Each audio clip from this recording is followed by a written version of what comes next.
రెడీగా గుంటూరు కౌన్సిల్ సమావేశం ఏర్పాటుపై ప్రతిష్టంభన కొనసాగుతోంది. కౌన్సిల్ సమావేశం ఏర్పాటు చేయాలని కమిషనర్ పులి శ్రీనివాస్కు మేయర్ కావటి మనోహర్ లేఖ రాశారు. ఇక స్టాండింగ్ కమిటీ ఎన్నికల నోటిఫికేషన్ ఇచ్చిన నేపథ్యంలో వచ్చే నెలలో సమావేశాన్ని ఏర్పాటు చేస్తామని కమిషనర్ తెలిపారు. కమిషనర్ తీరుకు వ్యతిరేకంగా ప్రజా ఉద్యమం చేస్తామని వైసీపీ కార్పొరేటర్లు హెచ్చరించారు. కౌన్సిల్ సమావేశం వివాదంపై మేయర్కు రాతపూర్వకంగా సమాధానం ఇచ్చామని కమిషనర్ తెలిపారు.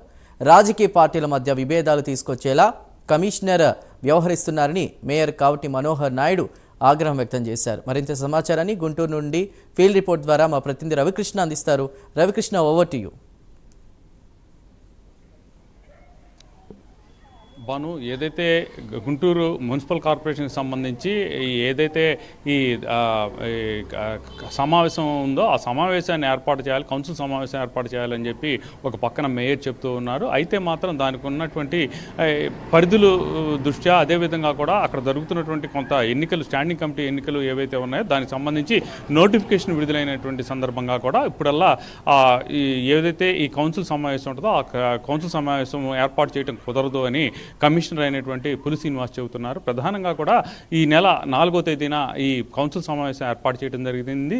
ఈ సందర్భంగా కూడా కౌన్సిల్ సమావేశంలో ఉన్నటువంటి సభ్యులు అడిగినటువంటి ప్రశ్నలకు సమాధానం చెప్తున్నటువంటి పరిస్థితుల్లో ఏదైతే ఈ కార్పొరేషన్ వివిధ శాఖల్లో ఉన్నటువంటి ఈ ఫిక్స్డ్ డిపాజిట్కి సంబంధించినటువంటి నిల్వలు ఏవైతే ఉన్నాయో వాటికి సంబంధించినటువంటి లెక్కలు అడగటం జరిగింది. ఆ లెక్కలకు సంబంధించి వాటిని బహిర్గతం చేయటం కూడదు అని కమిషనర్ చెప్పారు. ఈ సందర్భంగా డిప్యూటీ మేయర్ అయినటువంటి డైమండ్ బాబు మాత్రం తమాషాలు చేస్తున్నారా అని 1కి 3 సార్లు అనటం జరిగింది. ఈ సందర్భంగా కూడా అక్కడ ఉన్నటువంటి కమిషనర్ మాత్రం దాని మీద తీవ్ర ఆగ్రహం వ్యక్తం చేశారు. కనీసం గౌరవం లేకుండా, విలువ లేకుండా మాట్లాడతాం ఎంతమటికి ఈ కరెక్టు అన్నట్లు కూడా ఆయన అంటూనే తన చేతిలో ఉన్నటువంటి మైక్ని అయితే పక్కకు విసిరేసి ఈ కౌన్సిల్ సమావేశం నుంచి బాయ్కట్ చేయడం జరిగింది. ఆయనతో పాటుగా కూడా మిగిలినటువంటి అధికార పార్టీకి సంబంధించినటువంటి నాయకులు కొంతమంది, అదేవిధంగా కూడా అక్కడ ఉన్నటువంటి ఏదైతే ఈ ఉద్యోగులు కొంతమంది కూడా బయటికి రావడం అనేది జరిగింది. బయటికి వచ్చినటువంటి సందర్భంలో తప్పనిసరి పరిస్థితుల్లో దాన్ని వాయిదా వేశారు. కౌన్సిల్ సమావేశాన్ని కమిషనర్ బయటకు వెళ్ళిన వెంటనే కూడా మేయర్ వాయిదా వేయటం జరిగింది.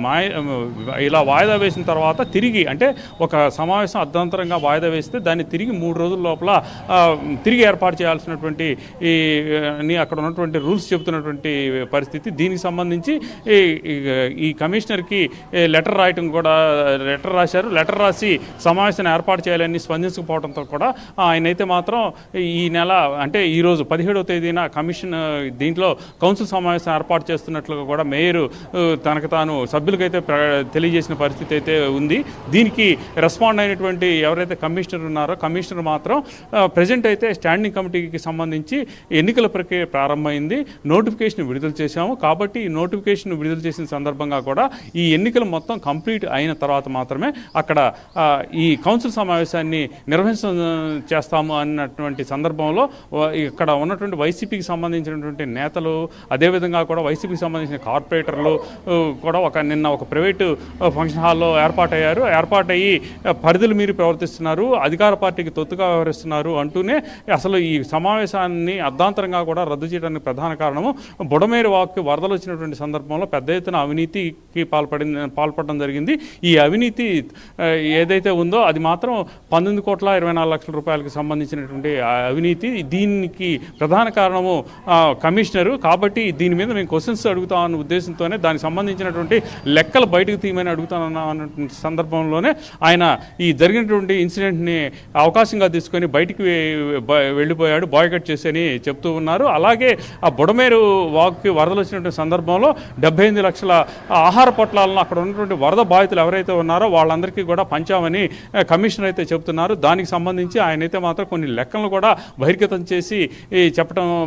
చేసిన పరిస్థితి. అదేవిధంగా కూడా వాటిని కూడా రిటర్న్గా అక్కడ ఉన్నటువంటి చైర్మన్ ఎవరైతే మేయర్ ఉన్నారో మేయర్కి అందజేశారు. అయినప్పటికీ కూడా ఆ లెక్కలు అన్నీ కూడా కరెక్ట్ కాదు, తమ దగ్గర ఉన్నటువంటి లెక్క ప్రకారం చూసినట్టయితే మాత్రం ఈ పెద్ద ఎత్తున కూడా ఈ నిధులు ఏదైతే ఉన్నాయో గోల్మాల్ చేయడం జరిగింది. దీనికి ప్రధాన కారణము దీనికి సంబంధించిన కమిషనరే ఆయన చెప్పటమే కాకుండా కూడా ప్రధానంగా ఇక్కడ జరిగినటువంటి అవినీతిని అయితే మాత్రం బహిర్గతం చేస్తాము, అదేవిధంగా కూడా న్యాయ పోరాటం కూడా చేస్తాము అని మేయర్ అయినటువంటి కావటి మనోహర్ నాయుడు అన్నారు. ఆ తర్వాత ఏర్పాటు చేసినటువంటి ఈ ఏదైతే కమిషన్కి సంబంధించినటువంటి ఈ సమావేశం ఏదైతే ఉందో సమావేశంలో మాత్రం ఆయన ఖచ్చితంగా చెప్పడం కూడా జరిగింది.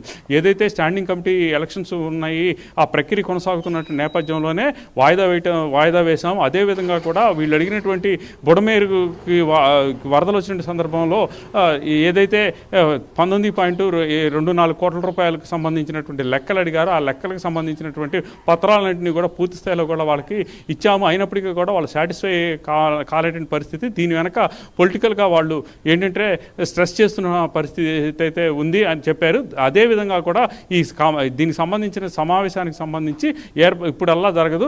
రేపు ఏదైతే దీనికి సంబంధించినటువంటి స్టాండింగ్ కమిటీ సమావేశానికి సంబంధించిన సభ్యుల ఎన్నిక ఏదైతే ఉందో ఆ సభ్యుల ఎన్నిక ప్రక్రియ పూర్తయిన తర్వాతే దీన్ని ఏర్పాటు చేస్తాము. ఒకవేళ అవినీతి ఉన్నట్లుగా కూడా నిరూపించగలిగితే మాత్రం తాను అవసరమైతే తన ఉద్యోగానికి రాజీనామా చేసి వెళ్ళిపోతానని చెప్పి కమిషనర్ పులి శ్రీనివాస్ కొద్దిసేపటి క్రితం ఆయన అయితే తెలియజేసిన పరిస్థితి అయితే ఉంది. మరి ఏం జరుగుతుందో చూడాలి. ఈ కమిషన్కి సంబంధించి ముఖ్యంగా కౌన్సిల్ సమావేశం ఏర్పాటు చేయాలని ఒకళ్ళు అంటూ ఉంటుంటే మరోపక్క ప్రజెంట్ అక్కడ ఉన్నటువంటి స్థానికంగా ఉన్నటువంటి ఎన్నికల నేపథ్యంలో తాము ఇప్పుడైతే నిర్వహించలేము, తర్వాత ఎన్నికల ప్రక్రియ పూర్తయిన తర్వాత నిర్వహిస్తామని అంటూ ఉన్నారు. ప్రజెంట్ పరిస్థితి మాత్రం అక్కడ వైసీపీ వర్సెస్ కమిషనర్గా ఉన్నట్టుగా కనపడుతుంది. Right Ravikrishna, thank you for the updates.